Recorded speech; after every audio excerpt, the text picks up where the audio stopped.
Vamos más allá de la noticia. Notimundo Estelar en FM Mundo con María del Carmen Álvarez.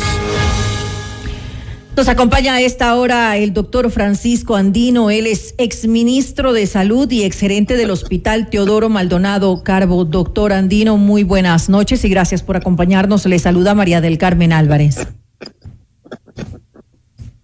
¿Cómo está? Buenas noches. Un saludo cordial a toda la audiencia y a este digno programa. Doctor, gracias nuevamente por estar junto a nosotros. Es terrible que los médicos ahora tengan que asumir responsabilidades que no les corresponden. ¿Qué pueden hacer si obviamente no tienen los insumos necesarios para pues atender a los pacientes en las unidades hospitalarias en las cuales se encuentran? Sí, bueno, primero compartir que desde hace aproximadamente una década viene en nosotros la extremada judicialización del acto médico. El acto médico, nosotros, el deber objetivo de cuidado del médico es tratar, pero esto no es factible. Doctor Andino, Doctor Andino, qué pena, le tengo que interrumpir porque tenemos muchos problemas con su audio. Vamos a llamarlo para poder realizar esta entrevista de forma telefónica. Es importante poder conversar sobre lo que está ocurriendo en estos momentos, la situación en la que se encuentran muchos médicos, sobre todo quienes están pues trabajando, prestando sus valiosos servicios en las zonas rurales, en situaciones en las que pues no cuentan con los insumos necesarios, no tienen medicinas, no tienen pues la infraestructura tampoco adecuada para brindar la atención que se merecen obviamente los ciudadanos que se encuentran en esas zonas. Sin embargo, pues rechazamos todo tipo de violencia que se cometa, sobre todo cuando pues ellos no tienen mayores responsabilidades. Ahora sí, pues hacemos nuevamente contacto con usted, doctor Francisco Andino, por favor, sí, para que nos comente.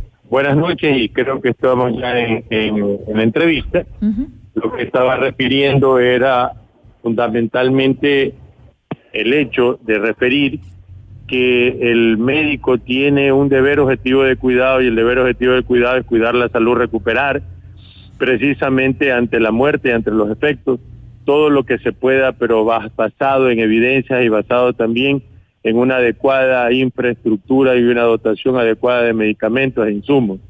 Lastimosamente la salud desde ya 12 años y un poco más, y diríamos que desde el 2008, comienza a generarse un destrozo de la salud pública, y obviamente vemos nosotros que al final tenemos consecuencias, inclusive de no tener lo necesario, toda vez que se genera una ley que no discrimina a lo que tiene que ver con la salud, y esta ley es la ley de que gobierna el CERCOP, que es la contratación pública.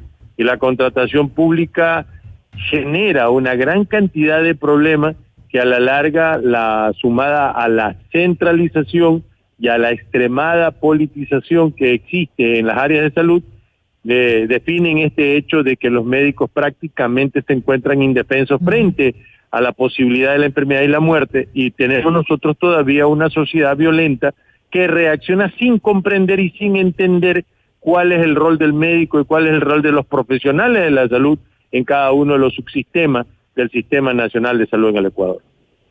Ahora, ¿qué se hace necesario en esta situación? Tal vez esto de que la salud es prioridad, no lo estamos viendo por parte del actual gobierno. Usted lo dijo hace un momento, esta desatención se ha venido dando no solamente por sino desde hace ya más de 12 años. Han pasado algunos gobiernos en el transcurso de este tiempo. Sin embargo, al actual gobierno, ¿qué le correspondería hacer y qué es lo prioritario en esta situación? Bueno, los primeros pasos que deberían darse para la reformulación es recuperar la salud pública. Y recuperar la salud pública, una es la institucionalización.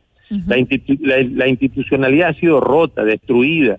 Recordemos que por decreto en el 2012 el presidente Correa destruye el Instituto Nacional de Higiene y con ello la soberanía que nosotros tenemos para el consumo de fármacos, alimentos y cosméticos. ahora no se puede hacer un estudio laboratorial de ello y por eso nosotros estamos consumiendo medicamentos, alimentos y cosméticos basura, que en otras partes no la aceptarían. Todas partes del mundo tienen su sistema de regulación, como la FDA en los Estados Unidos y el EMA en Europa. Y así lo hacen todas las instancias precisamente para saber qué es lo que consume el ecuatoriano. Tiene siete funciones, o tenía 7 funciones el Instituto Nacional de Higiene, y entre ellas también vigilar los laboratorios, hacer la seroprevalencia, generar vacunas. Eso es uno de los elementos que por decreto el señor presidente de la República puede derogar el decreto 1290 del 13 de septiembre del 2012, y así poder reinstitucionalizar una parte de la salud pública. La otra es la formación de los médicos, la otra tiene que ver con el SNIM, y la otra tiene que ver con la territorialidad que tiene la salud pública, porque esa territorialidad nos está matando. La zona, los distritos y los circuitos, extremadamente centralizados en un aparato aberrante administrativo que tiene un ministro, 2 viceministros, 4 subsecretarías, y obviamente una territorialidad horizontal del Ecuador no permite que verdaderamente las necesidades sentidas se puedan resolver. Con todo este marco jurídico, nosotros decimos que debemos que reinstitucionalizarlo y estamos proponiendo la próxima semana como Foro Permanente de la Salud, entregaremos a la presidencia y a la vicepresidencia de la República los sistemas integrales de salud que corresponden a 3 ejes y en la cual se encuentra y debe de estar el vicepresidente tal cual lo ha referido el señor presidente, para que pueda coordinar estos ejes que nosotros hemos planteado para generar el sistema integral de salud y así proteger a la gente, porque los médicos no pueden estar indefensos ante tanto problema. Por un lado, la parte de la violencia propia del narcotráfico y por otro lado, la condición propia de poder generar acciones sin los insumos o requerimientos mínimos indispensables que debe de tener una sala o un área de salud para poder salvaguardar la vida de los ecuatorianos. Y para esto es necesario, usted ya lo ha dicho, hacer un trabajo intenso, pues obviamente en el sistema de salud de manera integral para poder tomar los correctivos necesarios. Esperamos que esto sea escuchado por parte del gobierno, porque justamente por este tipo de situaciones, doctor, es que muchos médicos no quieren dirigirse tampoco a las zonas rurales. Y hay algo que creo que también es importante destacar y cuál sería su mensaje a quienes nos escuchan, a la sociedad en general, porque también hay que entender que en todos los países, no solamente en Ecuador, hay hospitales que son básicos, son hospitales que cierto tipo de casos no pueden atenderlo y obviamente van a enviarlos, a dirigirlos a otros hospitales. Eso ocurre no solamente aquí en Ecuador.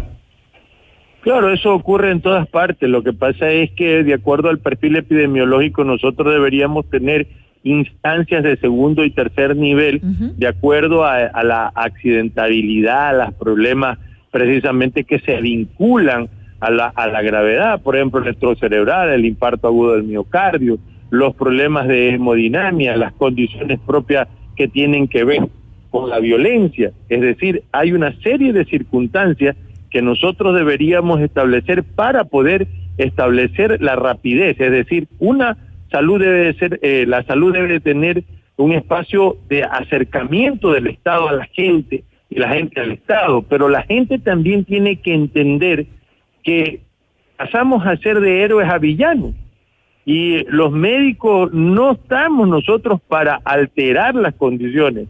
Si